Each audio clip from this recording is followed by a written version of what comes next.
أتجل كبر رايو خيادة تنتاتي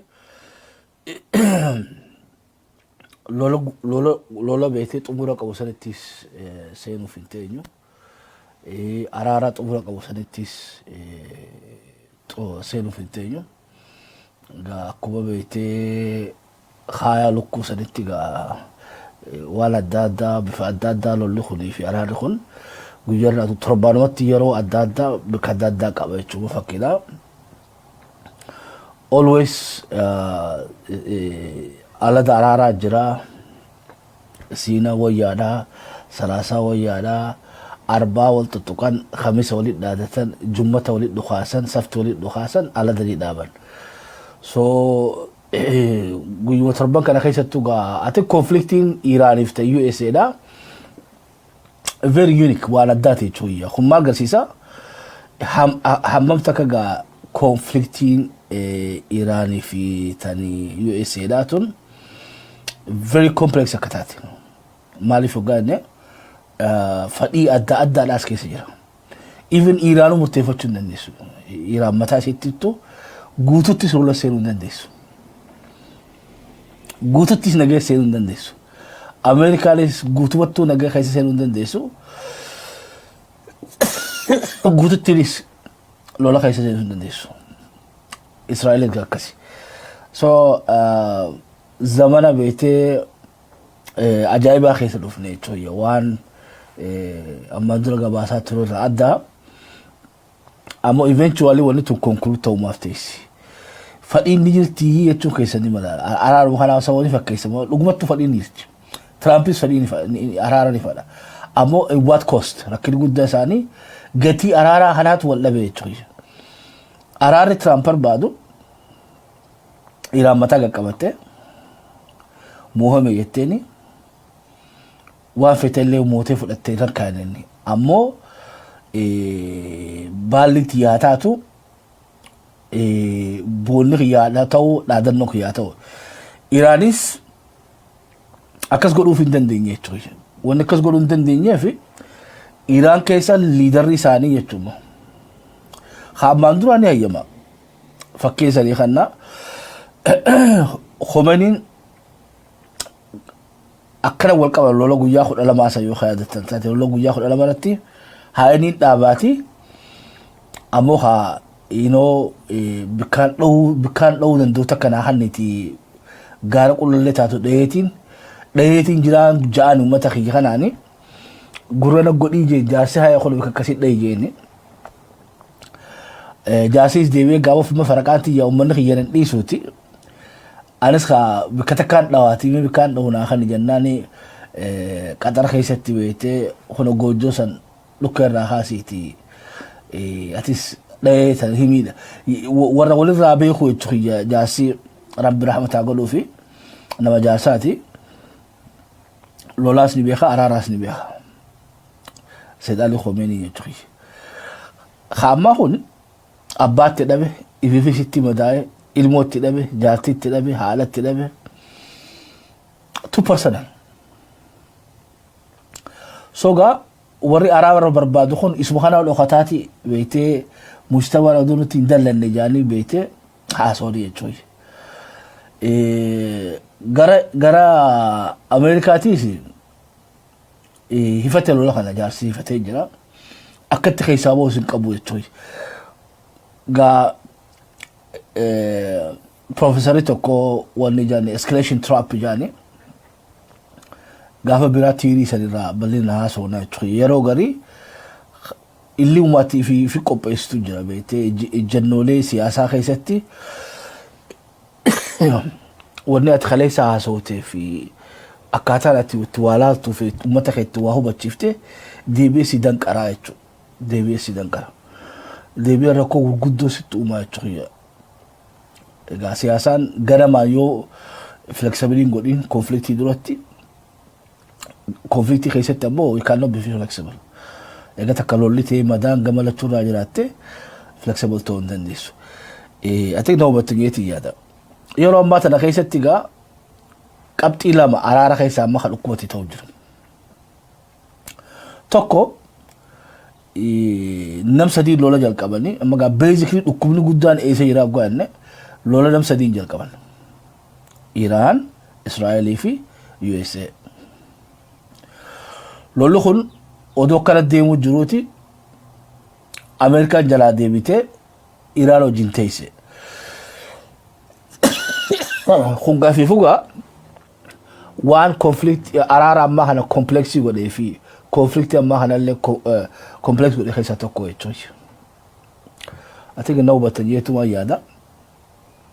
Sila Iraan Israa'elis dhuftee I think in parallel Kenya wali fiduu dandeessan. Warri wallolee Eritrea Abiyyi fi Faanoo fi jara sadeen kanaatu eenyurra dulan TPLF irra dulan.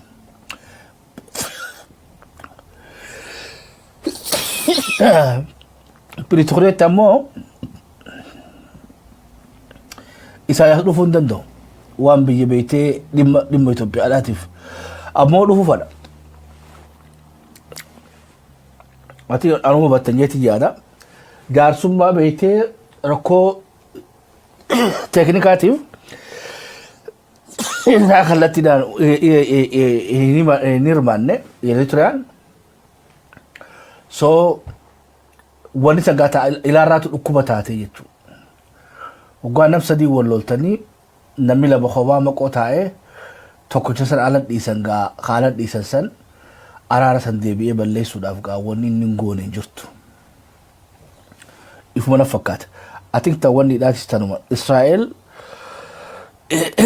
Iraanii fi Ameerikaan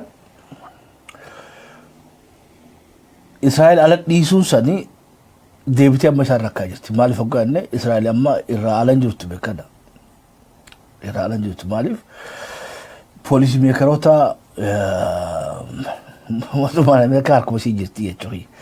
Kanaafuu maqumaaf ala jiran malee irraa alan jirani.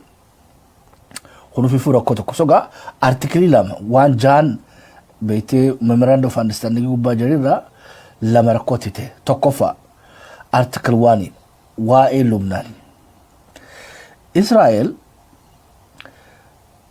plan B isiiti immoo Lubnaan. Odoo ta Lubnaan isa akka harkaan baane plan C qabdi ammas Turkii. Namichi kun corruptionaaf barbaadaniini konfliktii itti fufuu qaban ni exist ta'uudhaaf. Loli itti fufuu qaba. Oggaa haala isaatu mana hidhaa seenaa. Inni rakkoo mataa isaa qaba jechuudha. Rakkoo Israa'elii miti rakkoo Netanyahuudhaa ta'uu dandeessee jira. Hayyeegaa rakkoo isaa tanaaf dubbiin Iraantuu guyyaa bitteef haga takkallee taatu. Isuma lola uwwifate kana gaa harkaa qabbaneessan. Kheel Lubnaan seene. Ta Lubnaan tanaas gaa amma Iraan maal kan jettu taate waan ammas daranuutu araara kana kompleks godhe keessaa tokko Israa'el keessaa alatti hafu lammaffaa dubbiin Lubnaan part of wanni ceasefire kana ta'u. Yoo Lubnaan nagaan harkatiin nageen hin jirudha. Paakistaan irratti kanaan fudhatte Ameerikaan.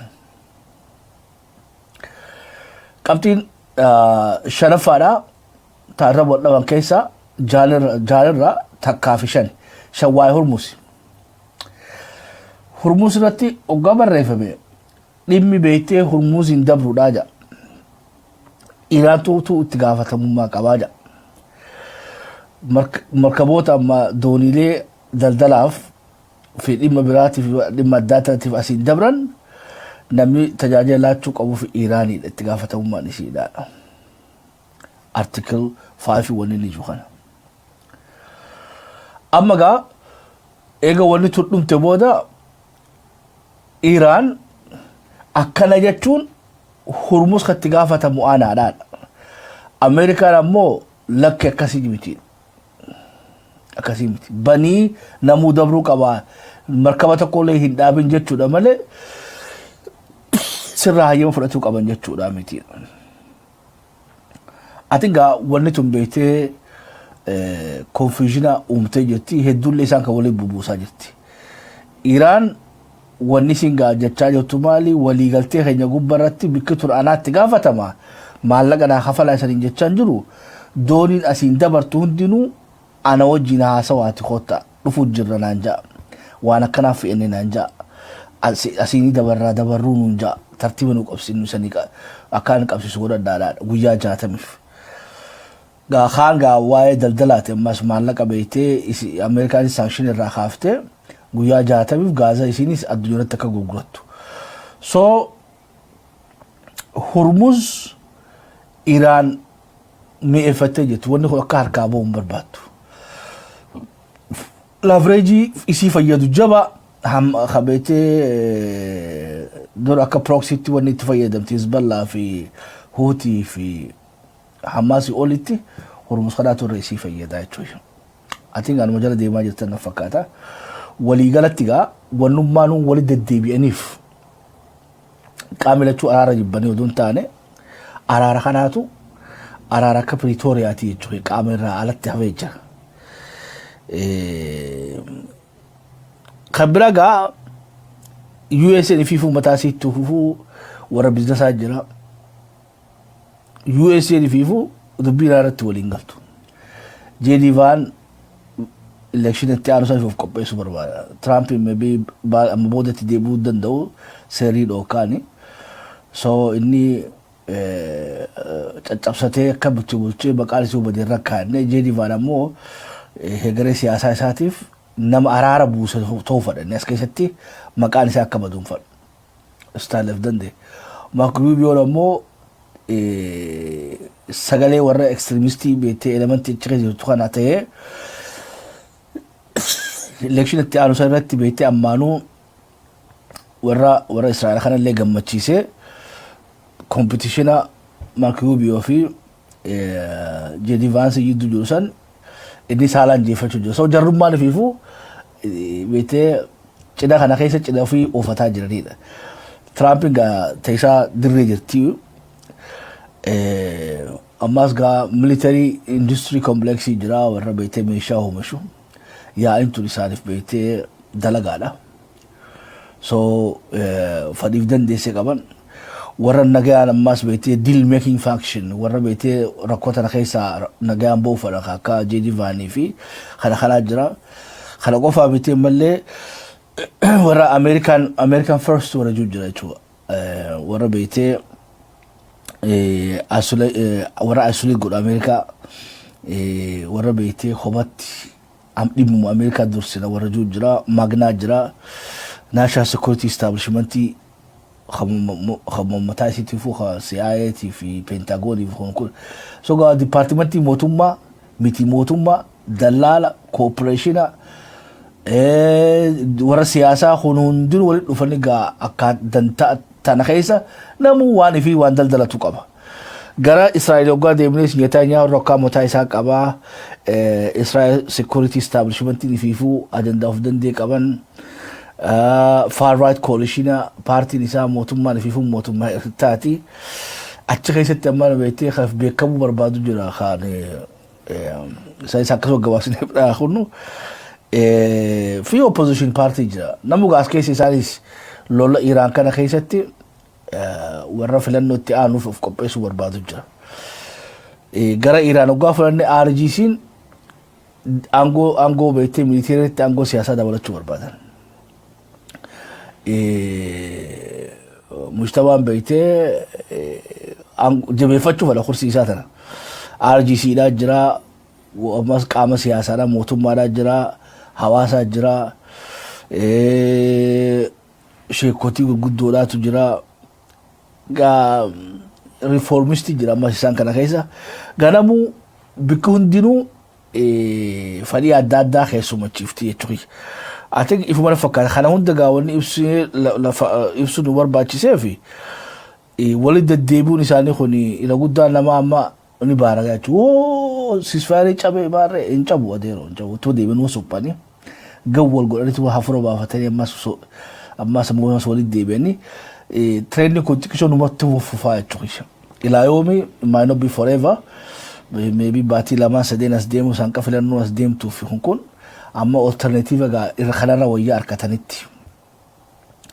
Tana hagana biraa hunnu haleellaan maal ogaa inni Ameerikaas dha'u jirti tana akka ajaa'iba dha'u jirti.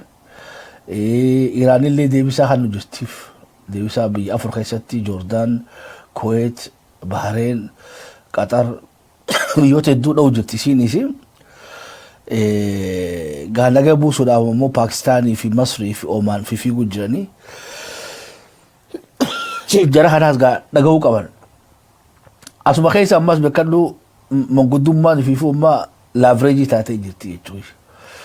Namni tana keessatti ammas hegemoonii haaraa birookara paawar birookara ta'ee as ba'u jiru Paakistaan Hindii ni nyaattee jechuudha bakka ji'oopolitiksitti Hindii ni nyaatte akka ajaa'iba nyaatteeni Chaayinaan Raashiyaan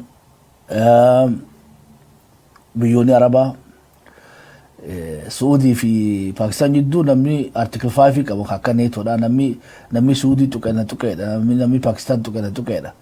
So barana Paakistaaniif akka ajaa'iba taatee jechuudha. Hindii sabataash godhuudhaaf gama duubaatti numa daddaleeti. Amma markaboota ammaan dura oggula moggusa dhooman keessaa kan Hindiidhaatu irra hedduudha.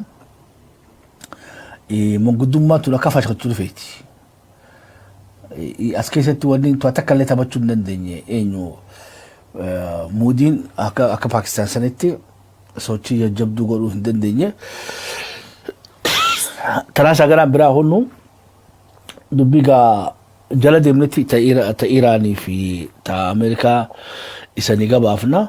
Ajaa'iba isanitti hin ta'in dubbiin qulfiin jarri waluma dhawaatis wajjaa so'anii saraaga sunuu irraa qabadha. Waa'ee faannoodhaati. Faannoolleen gaa dubbii faannoodhaa foolachaa jirti jechuudha faannoon. I think faannoo dubbii faannoo akka nu galtuu barbaanne hoggantoota faannoodhaa hoggantoota TPLF hoggantoota WBOdhaa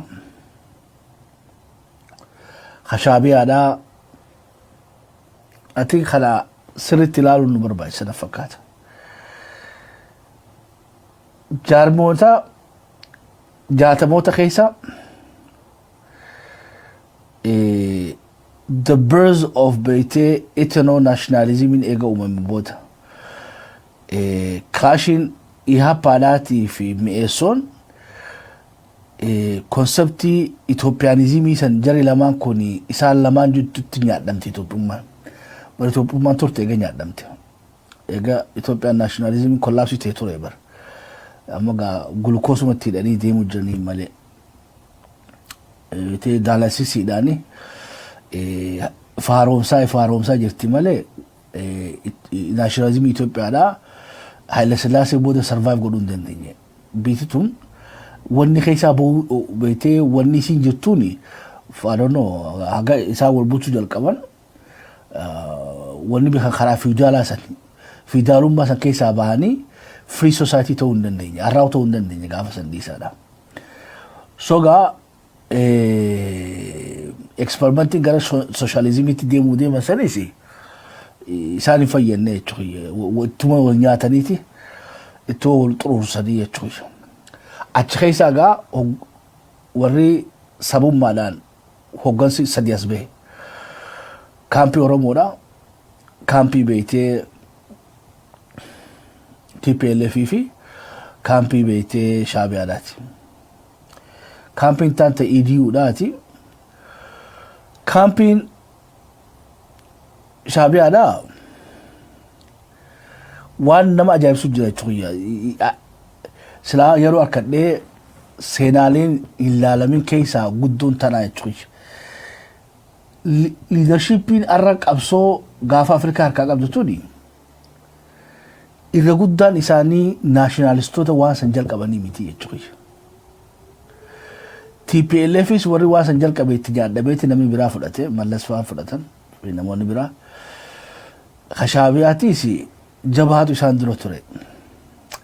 Oromoodhaatis gaa jaarraa fi elamoodhaa fi baaruu tumsaatiif nama hedduu dura jira. Gareen takka dhuftee nyaattee jechuudha. I think silaa wanni Oromoodhaa gaa ganaa dubbatamne maybe gaa abdiin guddoon jirtu manguddoon tuni قافا خراق أبتة ما بيجا سبنا خني قبل ما ساني جلابون ساني ملاك تجيا قبل ما أورام ولا ليري قبدي أكخلوتي ليرة قبدي تجيا ورسيم بلسوم ساجي سمو أورام ولا قبل فتجرا isuma kharabeha diplomasi isuma beha waran lenjisu isuma beha gor isuma beha siyasa isuma beha isaati oromon bete hiren qabdochu ifun beha sila wala kasi yadu jalachu dabo ifi khaysa dufanitu enyuma saniti baratan kana aye tara sumatin berakhta yona sinjal qabe khaysan kota so jarri sadeen jannama sadii yo te sali la tene ye juye I think obbo Dimana goda wanjan kabani Dr. Dimana goda sila kokwatani la gura ni gari toyo Addis Ababa kuchulan